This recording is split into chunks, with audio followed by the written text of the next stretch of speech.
Ektanagar statue of unity ખાતે unity trail cycle રેસનું આયોજન કરાયું હતું, જેમાં દેશના 22 રાજ્યોના 170થી પણ વધુ સાયકલિસ્ટ જોડાયા હતા। 20 કિલોમીટરની 5 લેપની રેસમાં એકતાનો સંદેશો પાઠવવામાં આવ્યો। આ અવસરે નાંદોદના ધારાસભ્ય દર્શનાબેન દેશમુખ, નર્મદા નિગમના ચેરમેન મુકેશ પુરી સહિત મહાનુભાવો ઉપસ્થિત રહ્યા હતા। ભારતભરના જે સાયકલિસ્ટો છે એમને આ કાર્યક્રમમાં આવી અને એમણે આ યુનિટી ટ્રેલમાં ભાગ લીધો છે।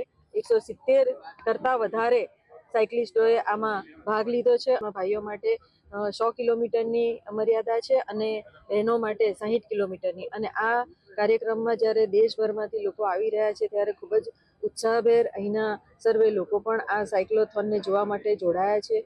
देश के अलग अलग राज्य, प्रदेश और प्रांत से 114 मेल साइकिलिस्ट और 36 फीमेल साइकिलिस्ट पार्टिसिपेट कर रही है।